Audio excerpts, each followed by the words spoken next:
에 대한 얘기들을 좀 다시 한번 해드릴 거예요. 시작하기 전에 퀴즈를 하나 내볼게요. 우리 손에 뼈가 몇 개나 있을까요? 대충 몇 개나 될까요? 자, 우리 몸 전체에는 뼈가 몇 개나 있을까요? 500 몇 개? 500 몇 개? 그렇게 많지는 않고요. 이렇게 안 많아요? 네. 200 아주 1000개 하려고 그러는데 정확하게는 206, 아. 206개가 있어요. 사람 몸에. 자, 그러면 손에는 뼈가 몇 개나 있을까요? 66개요. 자, 한쪽 손에 27개. 그럼 양쪽 손 합치면 얼마죠? 54개. 자, 그러면은 전체 뼈 개수의 한 4분의 1 정도가 이 손에 있어요. 되게 많죠? 면적은 얼마 안 되는데 우리 몸에서. 근데 우리 몸 전체에 있는 뼈 개수 중에 한 4분의 1 정도나 되는 게 손에 있어요. 자, 손이라는 거는 구조가 상당히 정교해요.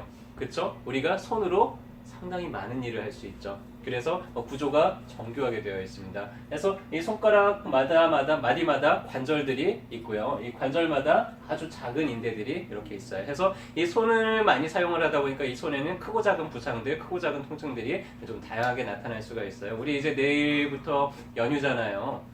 그리고 또 일 많이 하시는 분들은 또 이제 명절 끝나고 나면 또 여기저기 또 아픈데 특히 이 손도 아프기가 쉽죠. 자, 손에는 잦은 부상들이 있을 수 있는데 가령 이렇게 공을 받다가 쾅 부딪혔어. 이런 경험들 다 한 번씩은 있으시죠. 어떻게 하다가 손을 잘못 짚어가지고 손이 딱 삐끗했어요. 그래서 어느 관절을 삐었느냐에 따라서 어느 인대가 삐었느냐에 따라서 이제 통증들은 좀 다양하게 나타나겠지만은 거의 대부분 이제 대동소이합니다. 손이 이렇게는 잘 구부러지는데 반대쪽으로는 안 펴지죠. 자, 그리고 이게 좌우로는 별로 안 움직여요. 그렇죠? 해서 이 좌우에는 측부인대가 이런 식으로 자리 잡고 있기 때문에 이게 손이 과도하게 관절이 꺾이는 것을 막아주는 게 인대가 하는 역할인데 관절이 너무 과하게 움직여버리면 이제 인대가 늘어나죠. 혹은 더 심하면 이제 찢어질 수가 있어요. 그러면은 이제 그때는 많이 움직여야 될까요? 가만히 쉬고 있어야 될까요? 쉬고 있어야 돼요. 그러면 한 2주 정도 지나면은 다시 이 인대가 어느 정도 회복이 되면서 조금 움직이더라도 이제 통증이 덜한데 근데 이게 손이잖아요. 하필이면. 그쵸? 다쳤어도 이 손을 2주 동안 쉬고 있을 수 있을까요? 아니요. 자꾸 뭔가를 하게 돼요. 뭔가를 하니까 이 손이 한번 부상을 당하면은 이게 몇 개월씩 혹은 몇 년씩 계속 이제 통증이 지속이 되는 경우들도 많아요. 그래서 손이 어디가 다쳤느냐에 따라서 손 모양이 이렇게 꺾이거나 구부러지거나 할 수가 있습니다. 특히 이제 엄지손가락은 좀 더 부상이 많은 편이고요. 많이 사용을 하다 보니까. 간단한 팁을 하나 알려드릴게요. 이런 테이핑 본 적 있으시죠? 혹시 집에도 있으신가요? 없나요? 좀 큰 약국 가면은 이렇게 운동선수들 이렇게 테이프 붙이고 하잖아요. 그 테이프예요. 이거를 가지고는 가운데를 살짝 잘라주세요.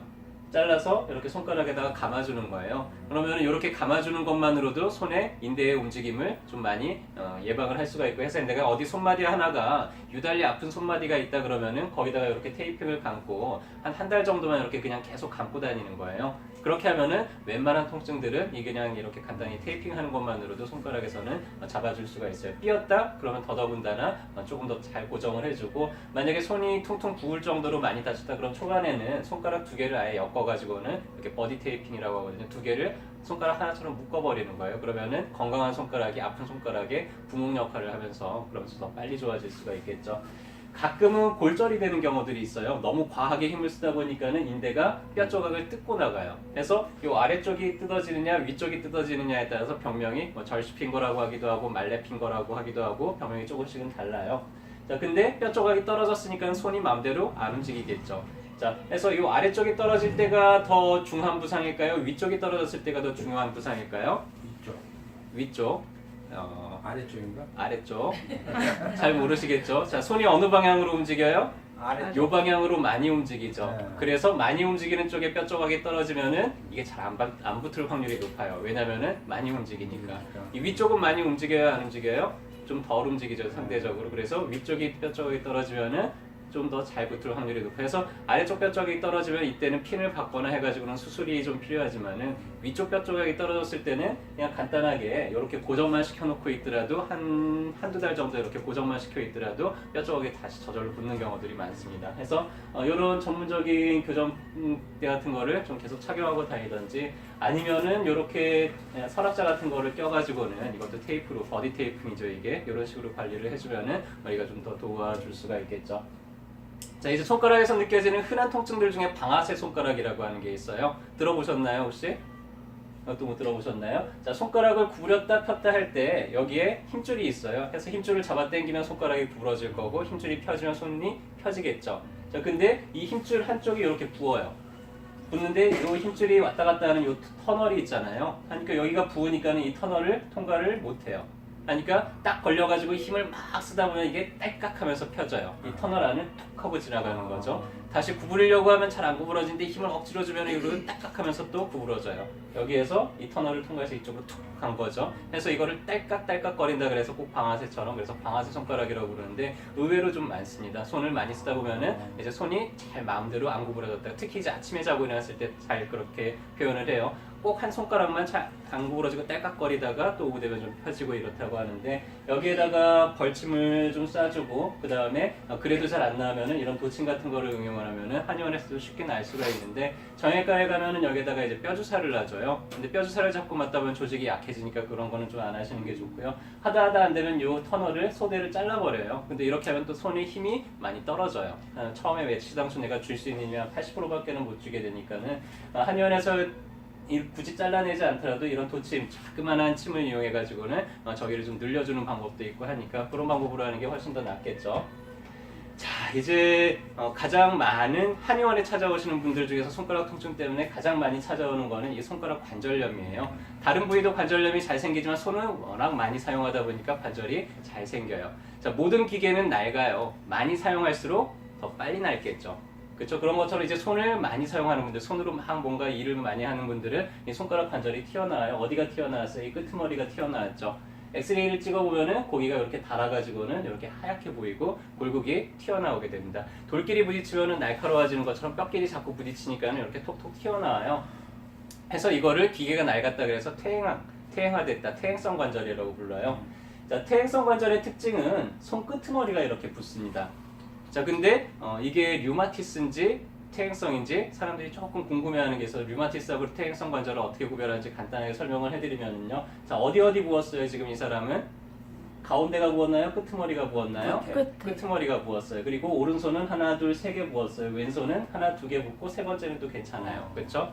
좌우가 비대칭이죠. 그래서 퇴행성 관절의 특징은 하나만 그렇거나 아무튼 좌우가 비대칭으로 나타나는 경우가 많고, 제일 끄트머리 관절에 문제가 생기는 경우가 많아요. 자, 이 손은 지금 어디가 부었나요? 끝이 부었나요? 가운데가 부었나요? 가운데가 부었어요. 손이 좀 나이 든 사람 손 같아요? 젊은 사람 손 같아요? 젊은 사람 손 같아요. 자, 젊은 사람 손이 가운데가 붓고 많이 뻑뻑하고 아파해요. 자, 이 경우는 이제 퇴행성 관절의 확률은 많이 떨어져요. 왜냐면은 퇴행성이라는 건 나이 든 사람한테 나타나죠. 그래서 이 경우가 이제 류마티스입니다. 류마티스는 좀 가운데 관절이나 아니면은 요 관절에 나타나는 경우가 많고요. 끄트머리 관절에는 퇴행성 관절이 나타나는 경우들이 훨씬 더 많아요. 그래서 이 통증, 붓는 관절이 붓는 게 어느 관절이 부었느냐를 가지고도 우리가 이게 류마티스일 수도 있겠다, 아니면 이건 그냥 단순한 퇴행성 관절이겠다라는 거를 예측을 할 수가 있죠. 자, 이분은 이제 어디가 부었어요? 류마티스인가요? 퇴행성인가요? 류마티스예요. 전형적인 류마티스가 아주 많이 발전을 해서 관절이 다 틀어진 분 손이에요. 그래서 가운데 뼈하고 요 위에 뼈가 지금 퉁퉁 부어있죠. 이 정도면 이제 관절이 변형해 왔어요. 다시 정상적인 손가락으로 바뀔 수 있을까요? 없을까요? 한번 이렇게 관절이 틀어지고 나면은 정상화되기가 어렵습니다. 왜 할머니들 보면 무릎이 이렇게 퉁퉁 부어가지고 날카로운 분들 있잖아요. 그런 경우도 정상으로 돌아가기는 어려워요. 해서 관절에 문제가 생겼다 그러면 초기부터 적극적으로 치료를 해서 관절이 병형되지 않도록 관리를 하는 게 중요하고요. 한의원에서도 류마티스가 치료가 돼요. 어떤 걸로 치료를 하냐면 봉독으로 치료를 하는데 한 1년, 2년 꾸준하게 봉독 치료를 하다 보면은 이게 자가면역 질환이에요.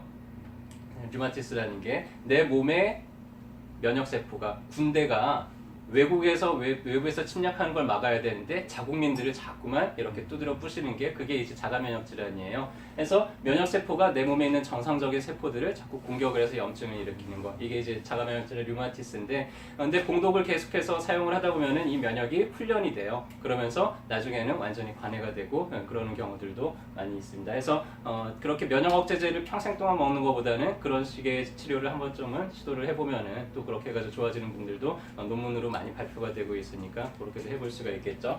자, 우리가 손에서 생기는 관절 중에서 제일 또 많이 생기는 게 요 CMC 엄지 쪽에 여기가 이렇게 퉁퉁 부어 있는 분들이 있는데 여기도 좀 관절이 잘 생기는 편인데 여기는 이제 주로 퇴행성 관절이에요. 그래서 이런 경우는 우리 한약재 중에서 강고란이라고 뼈를 좀 튼튼하게 만들어주는 종류 약들이 있는데 그런 걸 한 2달 이상 꾸준하게 쓰고 나면은 또 많이 부드러워지고 그렇게 됩니다. 자, 여기까지 들어보니까 이제 손가락 아프면 어디 가면 될 것 같아요? 한의원 가면 되는데 그 중에서도 특히 이제 어깨동무한의원에 오시면은 또 저희가 또 잘 감별을 해가지고 이렇게 치료를 해드리겠죠. 그래서 저희가 날마다 이렇게 정리해드리는 내용들이 여러분들 건강을 지키는데 또 여러분들 주변 분들의 건강을 함께 지키는데 도움이 되길 바라고요. 자, 명절 잘 보내시고요. 새해 복 모두 많이 받으셨으면 좋겠습니다. 감사합니다.